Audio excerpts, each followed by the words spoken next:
सभी को नमस्कार। सभी को शिक्षक दिवस की हार्दिक शुभकामनाएं। तो देखिए, आज हमारा टॉपिक जो जनसंख्या चल रहा है, तो उस जनसंख्या का आज हम टॉपिक करेंगे साक्षरता। क्योंकि आज शिक्षक दिवस है, तो शिक्षक दिवस पर हम साक्षरता टॉपिक पर क्या है यानी एक विवेचन करेंगे, जिसमें हम देखेंगे कि 1901 में भारत में साक्षरता की स्थिति क्या थी, पुरुष और महिला साक्षरता में कितना अंतर है, और आगे जो नई शिक्षा नीति आई है उस नई शिक्षा नीति के अंदर क्या लक्ष्य रखे गए हैं उनका भी विश्लेषण करेंगे। इसके साथ साथ भारत के आंतरिक भागों में यानी राज्यों के अंदर जो साक्षरता में विभिन्नता पाई जाती है उसका भी मूल्यांकन करेंगे। देखिए, साक्षरता मानव जीवन के विकास का क्या है, सूचकांक है, और जीवन में गुणवत्ता का भी क्या है, सूचकांक है। कम साक्षरता से क्या है, चाहे वो आर्थिक हो, सामाजिक हो या वैज्ञानिक विकास में क्या आती है, रुकावट आती है। यदि हम बात करते हैं 2011 के आंकड़ों का, यदि हम विश्लेषण करें तो 2011 के आंकड़ों के अनुसार देखें तो भारत के अंदर यानी साक्षरता थी 73%, जो 1901 के अंदर देखें तो भारत में मात्र साक्षरता थी 5.35%। उसके अकॉर्डिंग देखें तो 2011 तक भारत में साक्षरता में 14 गुना के अंदर वृद्धि हुई है, 14 गुना वृद्धि हुई है। लेकिन यह भी नहीं भूलना चाहिए कि भारत विश्व में सबसे अधिक निरक्षरों वाला देश है। ये हमारे समाज के लिए, देश के लिए और शिक्षक वर्ग के लिए थोड़ा सा एक सोचनीय बिंदु है कि हम जो हमारी नई शिक्षा नीति है जिसमें 100% जो साक्षरता के जो ड्रॉप आउट बच्चे हैं उनको कैसे हम क्या है स्कूल के अंदर यानी उसको एडमिशन करवाएं, या जो हायर एजुकेशन के अंदर यानी यह प्रतिशत 23.1 के आसपास है उसको 35% किस प्रकार लाएं, तो उसके लिए यानी हमें मिलकर सहभागी होकर इस प्रकार के प्रयास हमें करने होंगे। यदि मैं बात करूं कि यानी 1901 में 5.35 थी उसका, और वर्तमान 2011 में हो गई कितनी, 73%, लगभग 14 गुना साक्षरता में वृद्धि हुई है। वहीं यदि हम बात करते हैं बीच के यानी 1951 के अंदर भारत के अंदर साक्षरता थी 18.35%, और वर्तमान में देखें तो 73%, लगभग 4 गुना साक्षरता 1951 देश के आजादी के बाद 4 गुना साक्षरता बढ़ी है। लेकिन हम बात करते हैं भारत की 2011 के आंकड़ों के अनुसार विश्लेषण करें तो 121 करोड़ आबादी है, और 21 करोड़ में से यानी हम बात करते हैं 27%, 1/4 लोग यानी साक्षर नहीं है। साक्षरता से क्या तात्पर्य, यानी वह व्यक्ति जो 7 वर्ष से अधिक हो, जो पढ़ना लिखना जानता हो, वो क्या है, साक्षरता है। लेकिन वर्तमान तकनीकी और टेक्नोलॉजी युग के अंदर ये जो यानी परिभाषा है एक थोड़ी सी संकुचित लगती है, तो उसके साथ हमें अन्य जो मुख्य रूप से क्या है शिक्षा का जो स्तर है उसको बढ़ाना होगा। क्योंकि कोरोना महामारी के काल के अंदर जो डिजिटल एजुकेशन के अंदर जो प्रोत्साहन दे रही है सरकार, तो उसके प्रति भी हमारा एक सकारात्मक दृष्टिकोण होना चाहिए। नए नए जो इन्वेशन हो रहे हैं उनके यानी हमें उसके प्रति जागरूक भी रहना चाहिए, और उनको हमें सीखने का प्रयास करना चाहिए। यदि शिक्षक साथी उसमें अपने आप में सुधार करेंगे तो निश्चित रूप से कोई दोहराई नहीं है कि इसके अंदर बच्चों को भी उसका बेनिफिट मिलेगा, चाहे वो प्राइवेट सेक्टर हो या गवर्नमेंट सेक्टर। तो उसमें ऐसे सतत प्रयास जो सरकार कर रही है, सरकार की जो इच्छा शक्ति है उसको जब तक यदि यथार्थ धरातल पर नहीं अपनाया जाएगा तब तक जो लक्ष्य रखे गए उन लक्ष्यों से हम काफी दूर हैं। तो देखिए, यानी हम बात कर रहे थे साक्षरता की, तो 1901 में 5.35 थी, 1951 में यानी 18.33 हो गई, 2011 के अंदर 73% साक्षरता हो गई। वहीं महिला में देखें तो देखिए यानी आधा परसेंट, 1901 में महिला साक्षरता थी 0.60%, जो बढ़कर यानी 64.60 हो गई है। तो यानी लगभग बात करते हैं तो 80-85% गुना साक्षरता में वृद्धि हुई है। हालांकि सुधार हुआ, फिर भी यदि हम देखते हैं तो आज भी लगभग 45% महिला साक्षरता कम है। वहीं हम विकसित देशों में देखें तो 95% से अधिक पुरुष व महिला साक्षरता पाई जाती है। उसकी उपेक्षा आज भी हम काफी पीछे हैं। तो इसके बारे में यदि हम देखें तो विश्व में सर्वाधिक निरक्षरों की संख्या भारत के अंदर पाई जाती है। समाज शास्त्रियों के अनुसार यदि हम देखें तो हमारे आर्थिक, राजनीतिक और सामाजिक विकास में सबसे बड़ा अवरोधक का कार्य करता है निरक्षरता। तो इस निरक्षरता को दूर करने के लिए जो सरकार द्वारा विभिन्न प्रकार के सतत प्रयास किए जा रहे हैं, उसमें जन सहभागिता के माध्यम से हम यानी जो साक्षरता का लक्ष्य है उनको प्राप्त कर सकते हैं। भारत में राज्य स्तर पर साक्षरता की स्थिति के अंदर भी काफी विविधता मिलती है। 2011 के आंकड़ों के अनुसार देखें तो केरल राज्य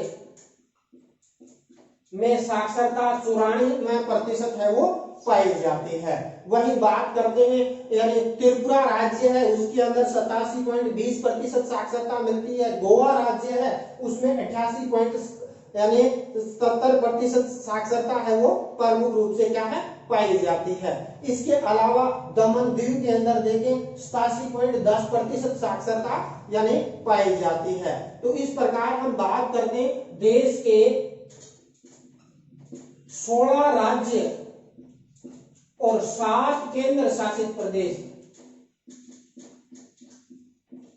में राष्ट्रीय औसत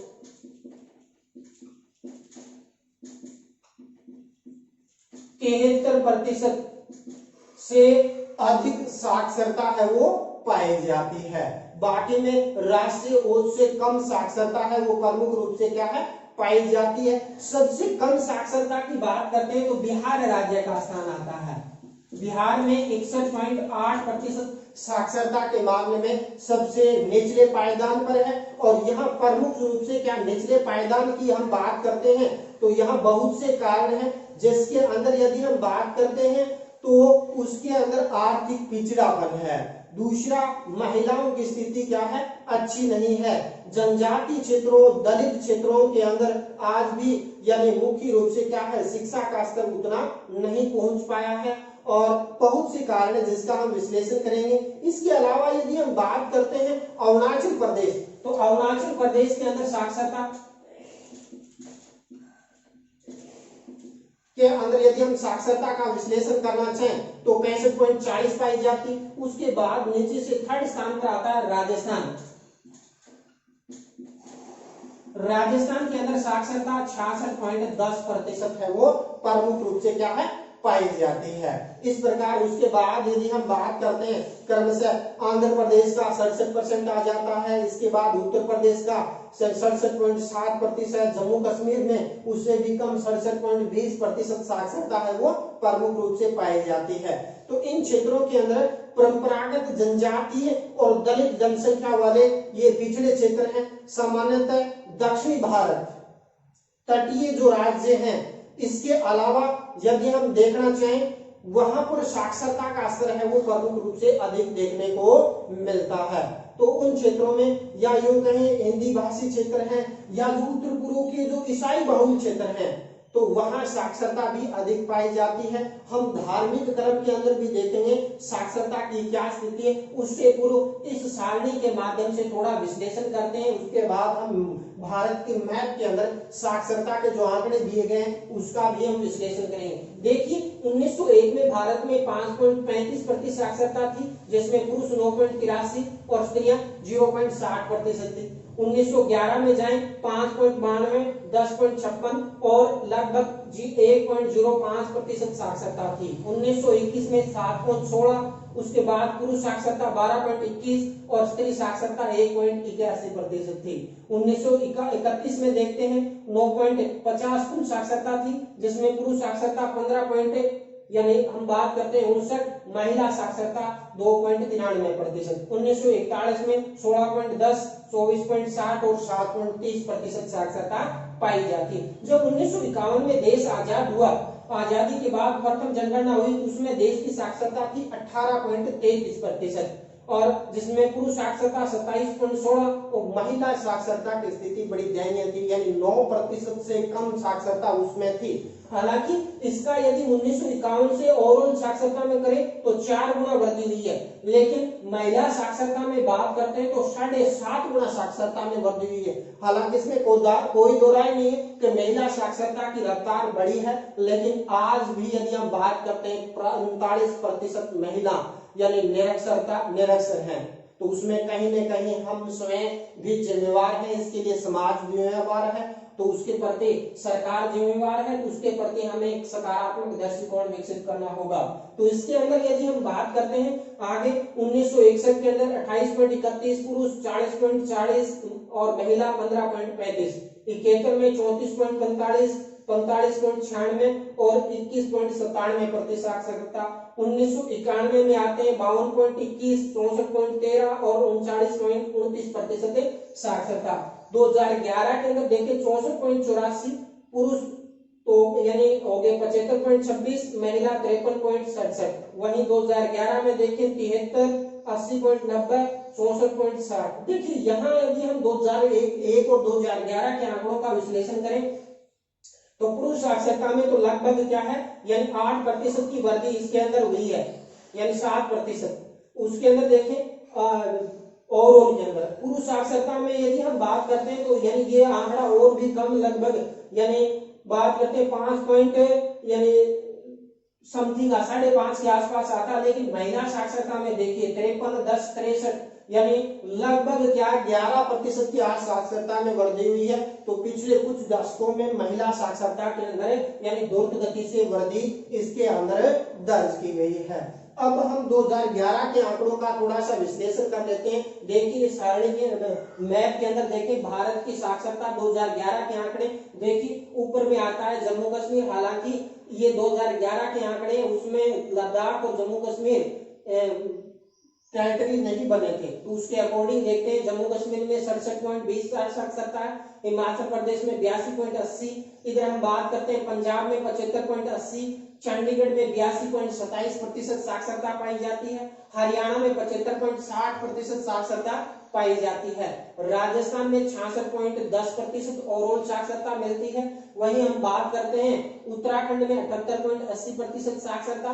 देखिए उत्तर प्रदेश जनसंख्या में सबसे बड़ा राज्य है, लेकिन साक्षरता में देखिए 67.70% साक्षरता। कहीं न कहीं जनसंख्या अधिक होने के कारण शिक्षा पर थोड़ा सा फोकस कम रहा है। बिहार की स्थिति और भी दयनीय, सबसे निचले पायदान पर 21 यानी 61.80% साक्षरता इसके अंदर पाई जाती है। उसके बाद हम बात करते हैं उड़ीसा में यानी पश्चिम बंगाल में 76.20%, इसके बाद झारखंड में 66.40%, उड़ीसा में 72.90 और आंध्र प्रदेश में 67। इधर हम बात करते हैं तमिलनाडु में 80.10, इधर हम बात करते हैं पौंडीचेरी में 85.80, इधर बात करते हैं केरल में देखिए सर्वाधिक साक्षरता यानी 94%। महिला साक्षरता भी हम बात करेंगे तो यानी यहाँ पे महिला साक्षरता भी सर्वाधिक यानी 92.10% पाई जाती है। देखिए लक्षद्वीप केंद्र शासित प्रदेश है, 91.30% साक्षरता है। गोवा के अंदर छोटा सा राज्य है, लेकिन साक्षरता में देखें 88.70% साक्षरता, और कर्नाटक में 75.40% और महाराष्ट्र में 82.30% साक्षरता पाई जाती है। दमन और दीव केंद्र शासित प्रदेश है, 87.10% साक्षरता। बात करते हैं दादर नगर हवेली में 76.20%। अंडमान निकोबार द्वीप समूह के अंदर देखना चाहें तो यहाँ साक्षरता 60.40% है, वो प्रमुख रूप से देखने को मिलती है। उसके बाद हम बात करते हैं उत्तर पूर्व के राज्य हैं। देखिए सिक्किम के अंदर 81.40% साक्षरता है, असम के अंदर 72.20% साक्षरता है। इसके बाद हम बात करते हैं आपका और अरुणाचल प्रदेश के अंदर 65.40% साक्षरता। उसके बाद हम बात करते हैं नागालैंड में 79.60%, और इधर हम बात करते हैं मणिपुर में 74.40, इसके बाद मिजोरम में 79.20, और आपके त्रिपुरा में आ जाती है 87.20% साक्षरता है वो प्रमुख रूप से क्या है पाई जाती है। तो ये 2011 के आंकड़ों का हमने क्या है यानी विश्लेषण किया, भी साक्षरता की स्थिति है वो प्रमुख रूप से इस प्रकार देखने को मिलती है। जो मैंने बात की यानी जो उच्च साक्षरता वाले राज्य हैं उसमें उसको उत्तर पूर्व के राज्य आ जाते हैं, और इसके अंदर यदि हम बात करना चाहें तो ये ईसाई बहुल छात्र हैं, और ईसाइयों के अंदर साक्षरता भारत में सर्वाधिक देखने को प्रमुख रूप से क्या है मिलती है। वहीं यदि हम बात करते हैं यानी साक्षरता के मामले में ग्रामीण और नगरीय साक्षरता, देखिए भारत के अंदर ओवरऑल देखें तो साक्षरता है 73%, लेकिन ग्रामीण साक्षरता की जब बात आती है तो ग्रामीण साक्षरता में भारत काफी पीछे है। 67.8% साक्षरता इसके अंदर देखने को मिलती है। वहीं यदि हम बात करते हैं शहरी साक्षरता की, तो शहरी साक्षरता में भारत की पाई जाती है, शहरी साक्षरता में यानी 84% साक्षरता इसके अंदर प्रमुख रूप से क्या है पाई जाती है। ओवरऑल देखें 73, तो ग्रामीण में अभी भी क्या है सतत काम करने की आवश्यकता है, क्योंकि भारत में आज भी यदि देखें तो 68.8% साक्षरता ग्रामीण क्षेत्र में रहती है। तो कहीं न कहीं ग्रामीण क्षेत्र के अंदर चाहे वो पुरुष साक्षरता हो महिला साक्षरता कम है। क्यों? क्योंकि मूलभूत जो सुविधाएं हैं वो कहीं न कहीं आज कुछ गांव हैं जो वहां उपलब्ध नहीं हो पा रही है, तो उस तरफ भी विशेष ध्यान देना होगा। तो इस प्रकार हम देखें तो यानी जो ये साक्षरता की स्थिति है, ये बात करते हैं स्त्री साक्षरता। देखिए स्त्री साक्षरता में कोई दो राय नहीं है कि केरल राज्य सर्वाधिक साक्षरता है, और यहाँ साक्षरता 92.10% साक्षरता पाई जाती है। वहीं न्यूनतम साक्षरता की बात करते हैं तो यानी बिहार राज्य कहा जाता है, और बिहार राज्य के अंदर महिला साक्षरता की बात करते हैं तो 51.50% महिला साक्षरता बिहार में पाई जाती है। तो इस प्रकार ओवरऑल यदि हम विश्लेषण करें, लेकिन उसके बाद दूसरे पायदान पर आता है अपना राजस्थान। तो राजस्थान में 52.10% साक्षरता, महिला साक्षरता।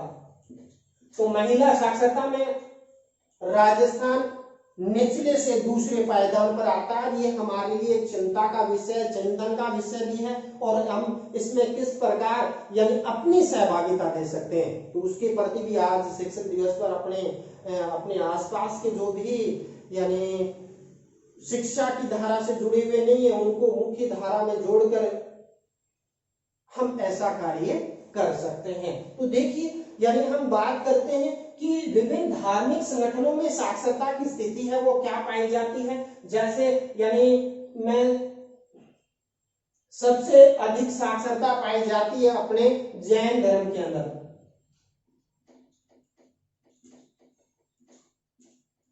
जैन धर्म की मैं साक्षरता की बात करता हूं तो ओवरऑल 94.1% साक्षरता है वो यानी सर्वाधिक पाई जाती है। दूसरा यदि कोई शिक्षा का वर्ग है वो है बौद्ध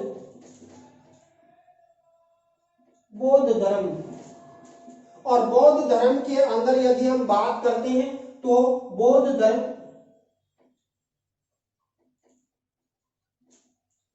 72.9% यानी औसत साक्षरता है इसके अंदर प्रमुख रूप से मिलती है। इसके बाद तीसरा जो यानी धार्मिक संगठनों में देखें तो सिख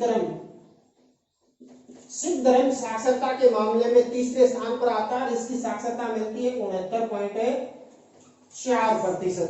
और सबसे यानी चौथे स्थान पर आता है जो सनातन धर्म, जो किसी समय हम विश्व गुरु कहलाते तो उसमें इनका एक महत्वपूर्ण योगदान था। वैदिक काल हो या आर्य संस्कृति हो या उससे पूर्व हम जाते हैं सिंधु घाटी सभ्यता, तो उसमें जो हिंदू है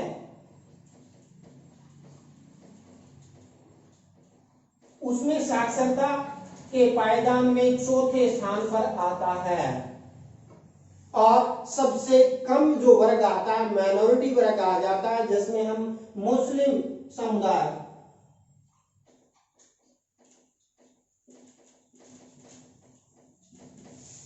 तो मुस्लिम समुदाय के अंदर यानी कुल में से 59.1% साक्षरता पाई जाती है।